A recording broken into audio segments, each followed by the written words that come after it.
Bonjour et bienvenue sur Médien TV. Le gouvernement s'apprête à verser la 10e vague d'aide aux transporteurs routiers. Les inscriptions ont démarré hier sur la plateforme gérée par le ministère du Transport. Quel est l'impact de ces aides sur les transporteurs depuis bientôt un an depuis la première tranche? C'est le sujet de notre discussion avec notre invité. Il s'agit de Rachid Tahri. Il est le secrétaire général de la Fédération du transport à la Confédération générale des transporteurs du Maroc, la CGM. Bonjour à vous, Rachid Tahri, et merci d'avoir accepté notre invitation. Bonjour, Monsieur Baldé, merci pour l'invitation et Ramadan Moubarak. Ramadan Moubarak à vous également. Alors, je le disais à l'instant, bientôt un an depuis l'instauration de ces aides donc, qui sont versées de façon presque quasi mensuelle aux transporteurs. Un an plus tard, quel bilan peut-on faire de cette initiative gouvernementale envers les transporteurs routiers? Écoutez, effectivement, ça fait la dixième, on va dire, partie de la subvention qui est prévue pour le transport routier de marchandises. Ce que nous pouvons nous féliciter les transporteurs et le gouvernement par rapport à cette belle initiative.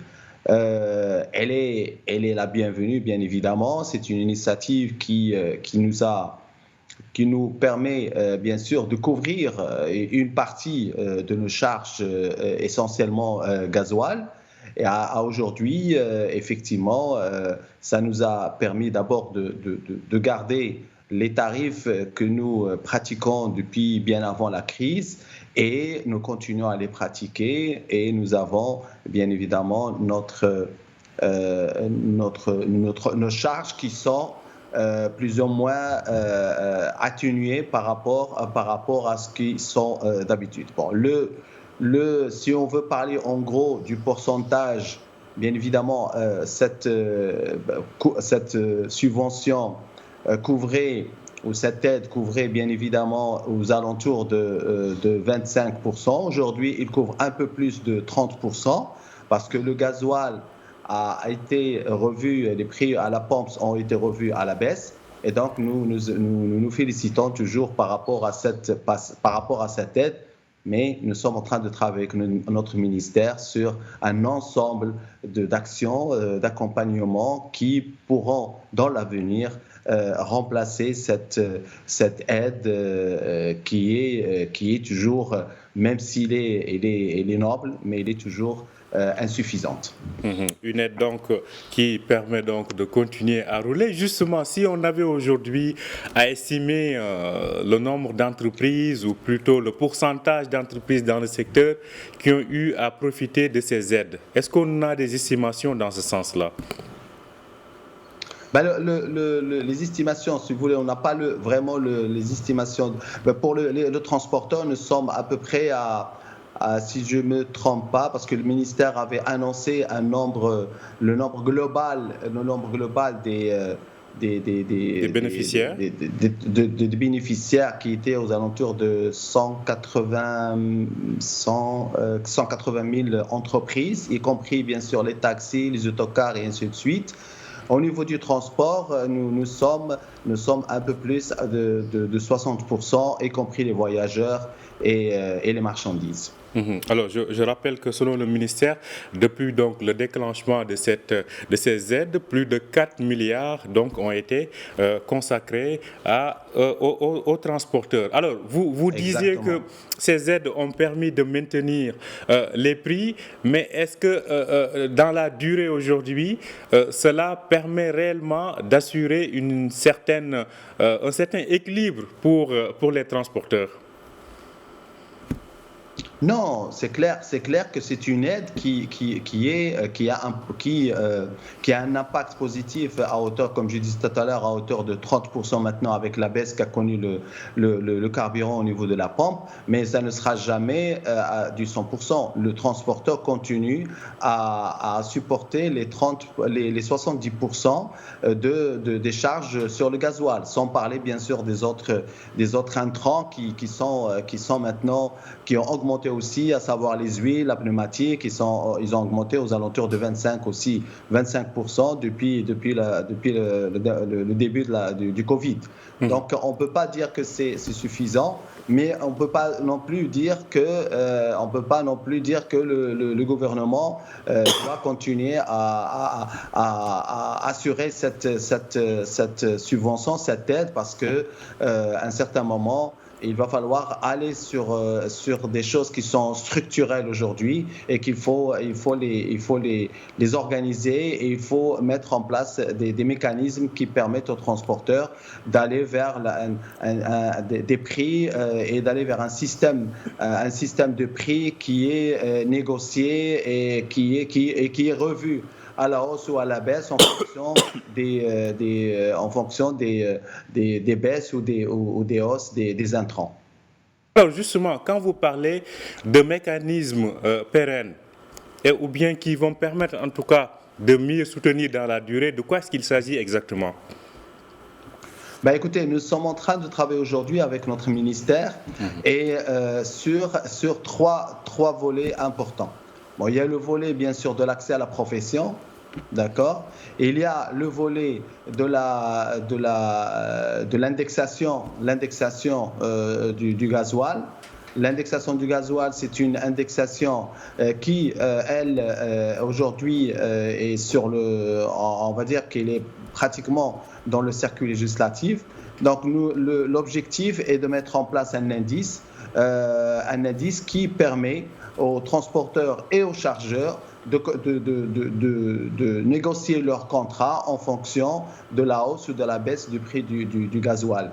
Et cet indice, il a bien marché dans les autres pays, et c'est un indice qui est mis en place par une loi qui bien sûr plafonne les augmentations des transporteurs, et de manière à ce que ça soit transparent et de manière à ce qu'il n'y ait pas bien évidemment de dumping, parce qu'aujourd'hui les tarifs que nous avons aujourd'hui, ce sont des tarifs qui sont en deçà de coûts de référence. Et donc malgré cette aide, les tarifs restent toujours très faibles et ne couvrent pas les charges qui sont encourues par le gasoil ou par autre intrant. Ce qui est intéressant dans l'indice, c'est qu'il permet une transparence entre les chargeurs et les transporteurs. Ça, c'est le premier. Après, ça, c'est le deuxième. Après, nous avons le troisième élément, et qui est aussi important, c'est celui du coût de référence. Vous savez, dans les pays voisins, il y a un tarif, ou ce qu'on appelle un coût de référence, qui est publié par les ministères de transport dans les pays voisins comme la France, l'Espagne et autres, qui est publié par le ministère par rapport à tous les intrants dans l'opération de transport. Et vous avez un site où vous pouvez savoir quels sont les tarifs actuels par rapport à l'évaluation. Ça peut être en baisse, ça peut être en hausse, en fonction de tout ce qui est intrant. Et là, ça crée une transparence, et ça bien sûr, ça évite bien sûr aussi le dumping ou la concurrence non loyale. La concurrence donc déloyale. Alors, cela dit, en termes, vous avez parlé des projets en cours avec le ministère actuellement, et vous avez évoqué pas mal de problématiques du secteur. En termes de solutions efficaces, selon vous, quelles doivent être ces solutions ?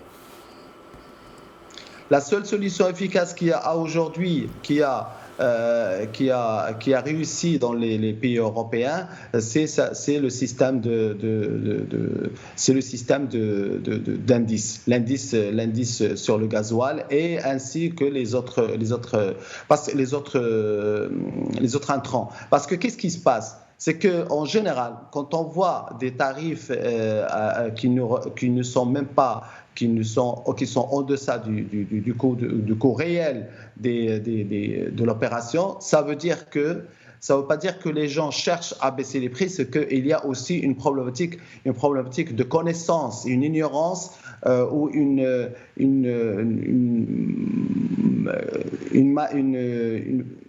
méconnaissance de tous les tarifs, ou plutôt de tous les coûts qui rentrent dans une opération. Et donc, ce qui fait, quand on voit un transporteur, et ça c'est la formation, c'est la sensibilisation, les transporteurs pensent qu'ils ont donné un tarif, on va dire, correct, mais en fait, ils n'ont pas introduit certains intrants. Et c'est pour ça que l'indice permet, à travers un site, par exemple, qui sera mis en place par le ministère, un site où vous pouvez à tout moment mettre tous les intrants. Vous avez tous les intrants, vous ajoutez uniquement la partie kilométrage qui vous permettra de comprendre qu'est-ce qu'il faut facturer et à quel prix. Alors, quand on parle du secteur du transport au Maroc, ce n'est pas que le transport routier, on a aussi le transport maritime. On a connu les prix, la flambée du fret maritime ces 2 dernières années. Actuellement, comment évolue la situation ? Le transport maritime, aujourd'hui, je peux dire que la baisse est drastique. Il y a une baisse importante au niveau du coût maritime. Aujourd'hui, nous sommes à 30% pratiquement du tarif qu'on a vécu lors de la Covid, et on avait parlé ensemble, vous et moi. Et aujourd'hui, on peut dire que ce sont des tarifs qui sont en train de revenir à la normale. J'espère qu'on ne va pas revenir encore au tarif de $20,000 de Chine. Aujourd'hui, on est aux alentours de 4 000, voire 3 500 le coût du fret. Et donc, on voit que le marché se stabilise et permettra bien sûr à nos produits au Maroc d'arriver avec des tarifs très, très, très intéressants. Alors, est-ce que cela dit, ça règle aujourd'hui les difficultés auxquelles faisaient face certains acteurs du transport maritime? Je pense aux commissionnaires dont vous êtes par ailleurs le président vis-à-vis des grands armateurs. Est-ce que tous ces problèmes-là aujourd'hui sont résolus? Oui, je peux dire qu'ils sont résolus aujourd'hui parce que nous pouvons offrir des tarifs vraiment défiant toute concurrence, et le produit, surtout le produit marocain, pourra être sur les marchés avec des tarifs très intéressants et très compétitifs. Bon, maintenant, ce qui se passe, c'est que nous avons un nouveau système ou une nouvelle orientation des compagnies maritimes. C'est que parce que justement le flux il est en baisse, on le voit, il est en baisse. Par exemple, le port de Casablanca a signalé qu'ils sont à moins 9% en mois de février sur le trafic global.